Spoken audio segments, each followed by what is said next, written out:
Apakah Allah menanamkan kepercayaan tertentu pada kita? Harus percaya ini, harus percaya itu? Tidak. Dan yang menanamkan kepercayaan manusia. Kudu percaya ke dia, kudu percaya ke dia. Kan manusia, Allah mah tidak sibuk. Ceritakan, cing saha, barang siapa yang baik sama Allah, maka Allah akan berikan pahala. Barang siapa yang durhaka sama Allah, Allah akan siksa. Kata Allah, gak ada kaitan dengan aku. Aku mah gak kayak gitu. Banyak gak buku yang ditulis atas nama Allah? Banyak? Bisa gak kita menemukan Allah di buku itu? Padahal buku itu sama sekali kata Allah tidak ada kaitannya dengan aku. Itu mah cerita kamu aja tentang Tuhan. Gak tahu Tuhan yang kamu ceritakan yang mana.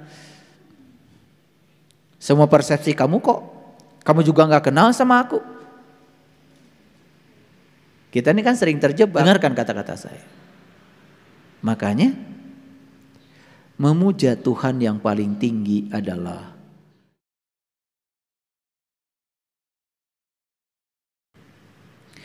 Tuhan hanya menyuruh kita peduli kepada sesama. Dengarkan kata-kata saya. Makanya memuja Tuhan yang paling tinggi adalah peduli kepada sesama.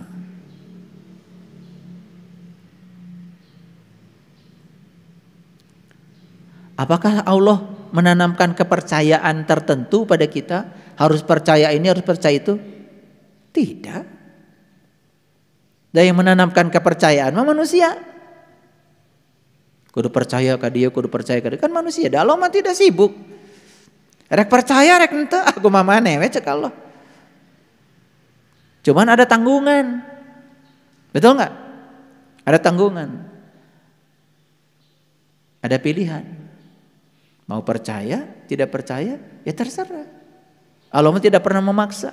Maka di Quran ada katakan la ikraha fidin. Kan tidak ada paksaan dalam agama. Sugan kudu percaya, lamun kudu percaya paksaan. Paham? Nah karena tidak ada paksaan, coba apa yang kita percaya itu harus bukti. Lamun teu aya buktina kudu percaya, paksaan.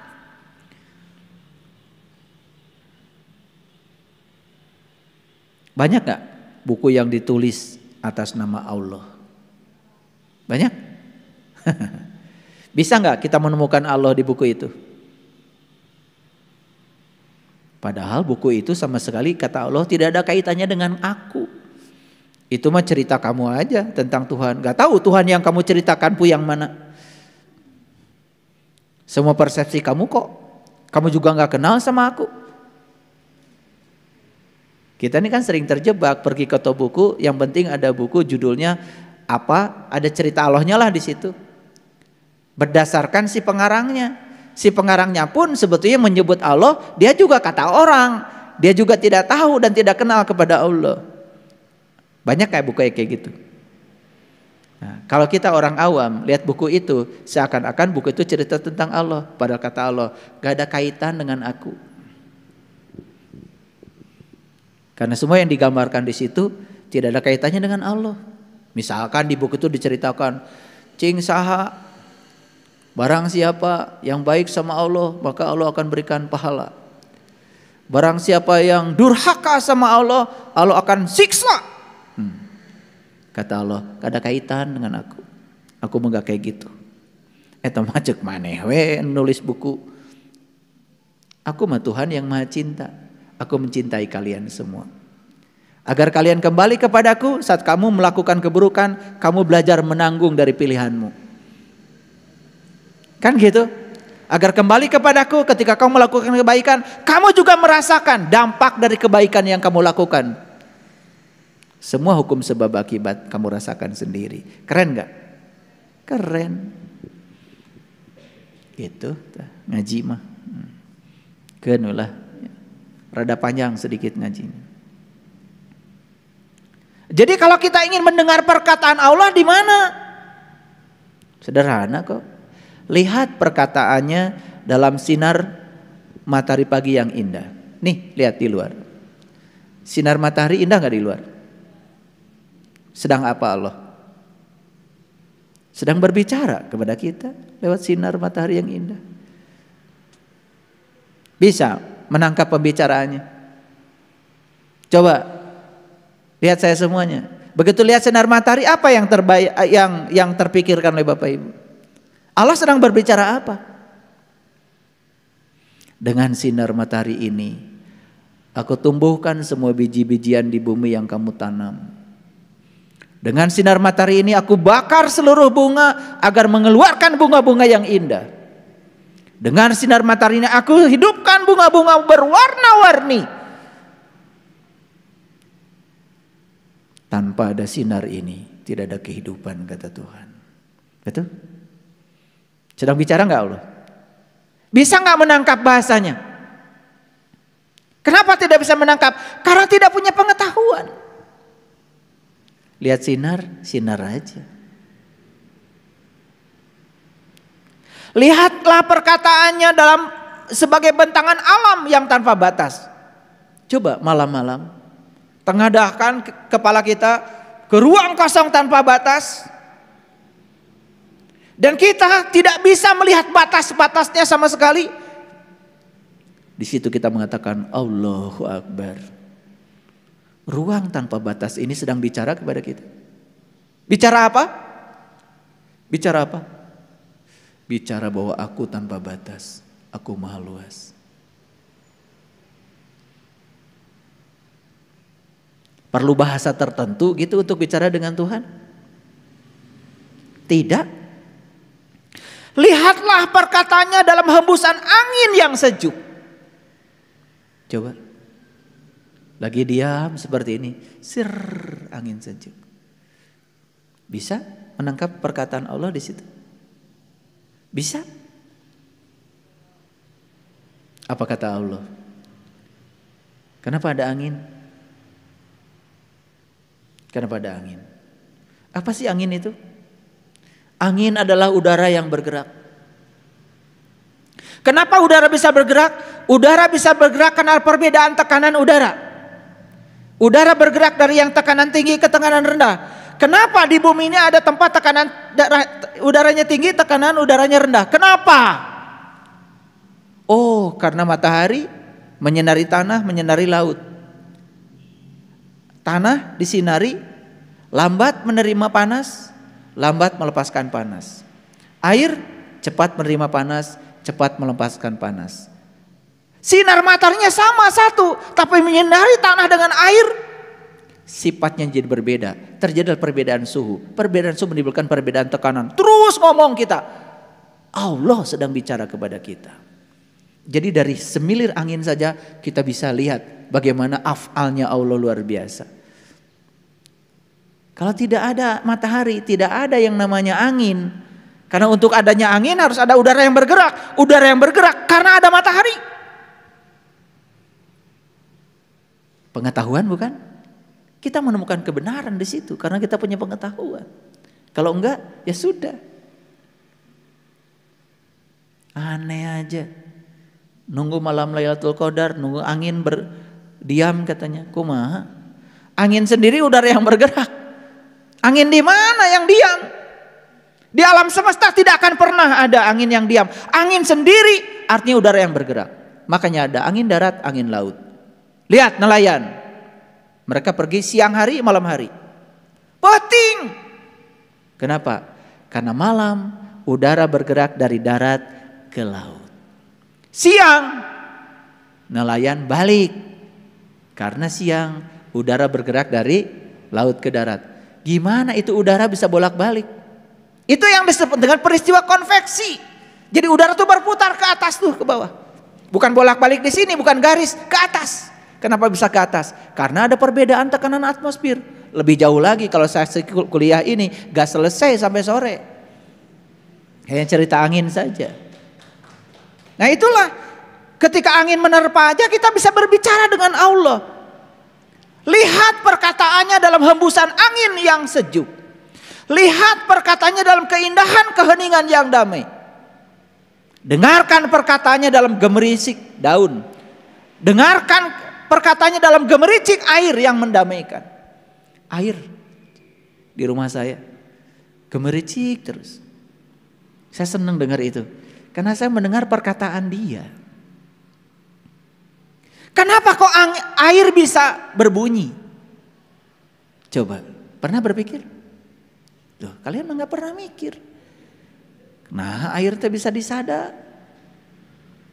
Kenapa bisa berbunyi? Ketika air mengalir, sebetulnya air itu punya lapisan-lapisan.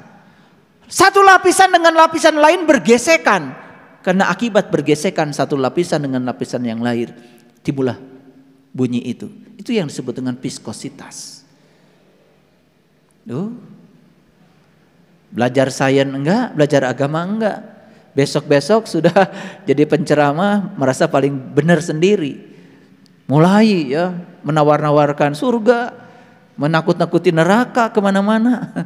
Lucu, dia sendiri belum pernah masuk ke surga nawarin ke orang.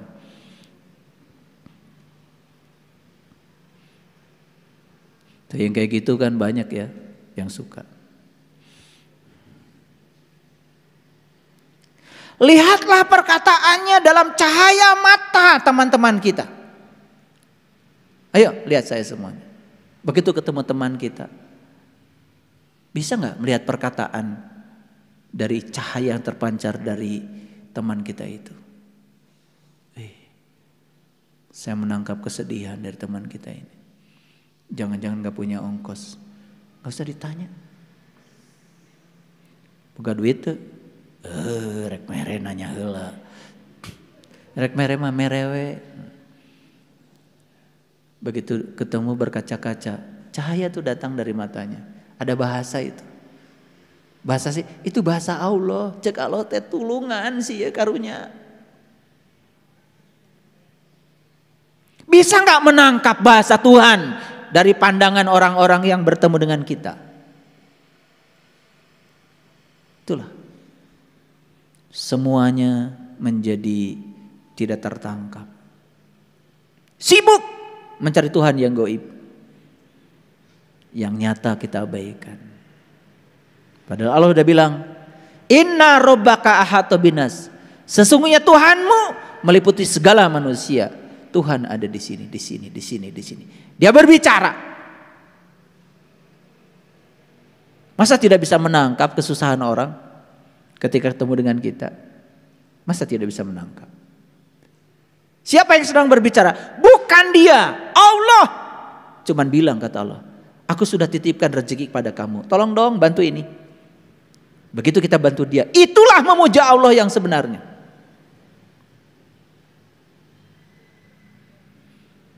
Aneh.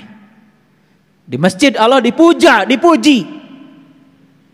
Tetapi dengan tetangga gak akur. Di masjid Allah dipuja, dipuji. Sebangsa setanah air saja selalu saja menebarkan perpecahan. Manusia macam apa yang semacam ini? Tidak punya cinta kasih dalam dirinya. Kalau orang sudah kenal kepada Allah, welas asihnya muncul. Bahkan welas asih tidak lagi dibatasi oleh keyakinan dan agama pada siapapun juga.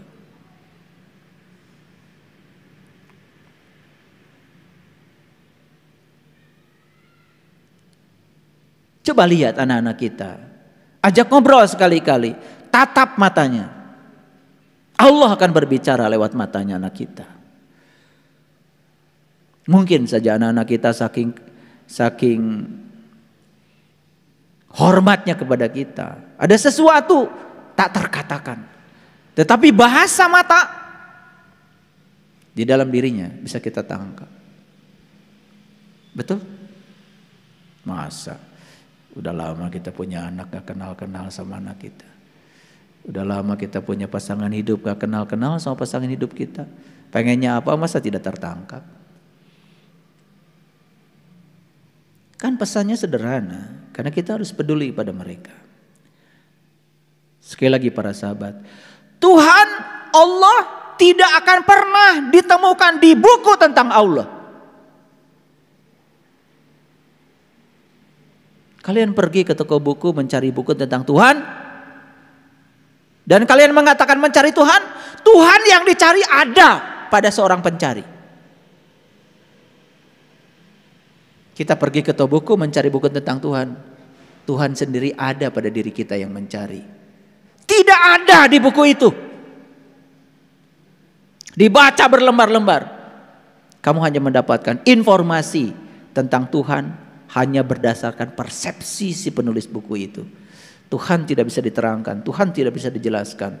Tuhan hanya bisa ditemui dan dirasakan oleh mereka yang tahu ilmunya, tahu caranya. Walillahi al-nasijul bait.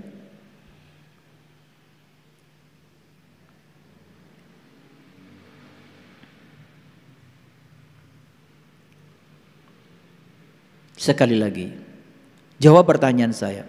Pantaskah kita mengatur-ngatur Tuhan? Ulangi, pantaskah kita mengatur-ngatur Tuhan? Tidak pantas bukan?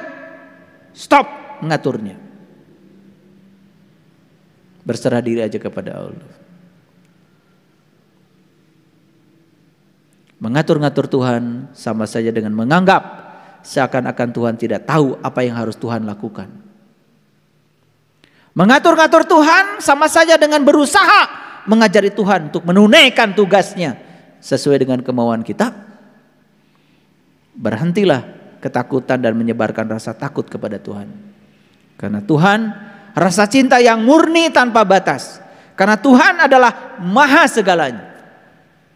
Maha segalanya. Tuhan tidak pernah ternoda. Tuhan tidak tersinggungan seperti kalian. Tahu nggak kenapa kalian tersinggungan? Tahu apa tidak? Kenapa? Kenapa? Kenapa kalian tersinggungan? Kenapa? Karena sempit. Gitu aja masih mikir. Kenapa saya tersinggungan? Karena sempit. Kalau luas nggak akan tersinggungan. Ayo. Kenapa kalau itu tabung gas yang 3 kilo kalau terbakar meledak? Kenapa? Karena sempit. Coba bakar itu yang 3 kilo di lapangan luas. Nggak apa-apa. Nggak ada ledakan. Ledakan terjadi karena ruangnya sempit. Makanya 1 sendok garam masukkan pada 1 gelas air asin. Kenapa? Sempit. 1 sendok garam masukkan pada ember. Berkurang gak asinnya? Kenapa? Luas dikit.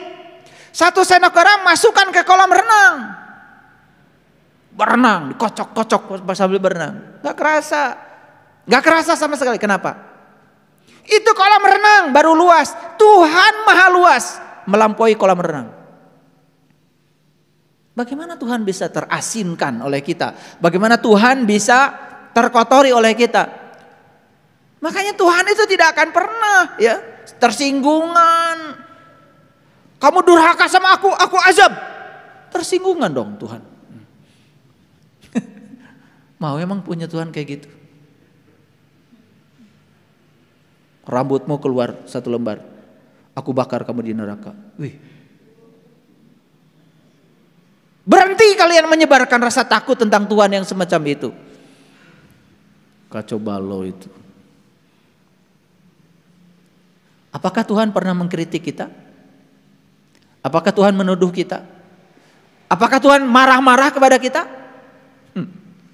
Enggak. Mengkritik pun Tuhan tidak.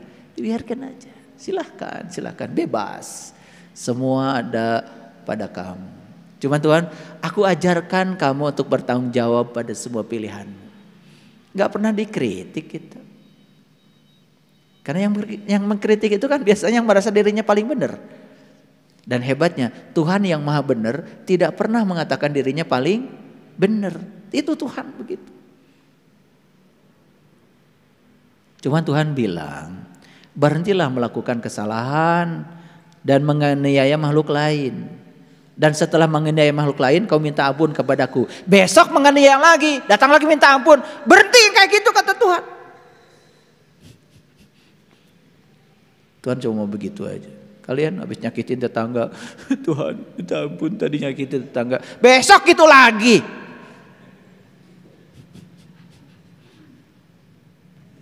Tuhan hanya pengen begitu aja kok.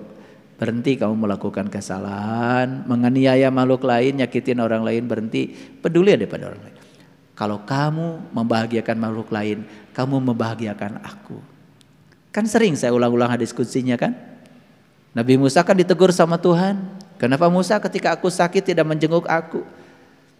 Kata Musa, bagaimana kau bisa sakit Tuhan? Tetanggamu yang sakit. Kalau tetanggamu yang sakit dijenguk sama kamu, kamu menjenguk tetangga yang sakit, kamu menjenguk aku. Itulah cara memuja Tuhan yang keren. Saya mau nanya, kita ini selama ini memuja Tuhan di kehidupan atau di masjid? Di kehidupan apa di masjid? Kebanyakan di masjid. Di kehidupan kita merendahkan Tuhan. Dengan cara merendahkan orang-orang lain yang dianggap lebih rendah dari kita. Suka menghina orang lain? Menghina siapa itu? Menghina Tuhan. Suka mengabaikan pertolongan pada orang lain? Jujur, suka kan? Mengabaikan pertolongan kepada Tuhan. Jadi memuja Tuhan yang sebenarnya adalah berbuat baik kepada sesama. Itu yang keren. Ini udah aplikasi nih belajar tauhid. Ya. Makanya saya hanya ngelihat perilaku kalian ketika menghargai orang lain. Jadi saya akan lihat seberapa tinggi sih tauhid kalian itu. Seberapa hebat kalian memperlakukan orang lain. Itu saja yang saya lihat. Kalau tidak ada kepedulian mau cerita, wah saya masuk ke alam cahaya gini gitu, udah nggak saya dengar.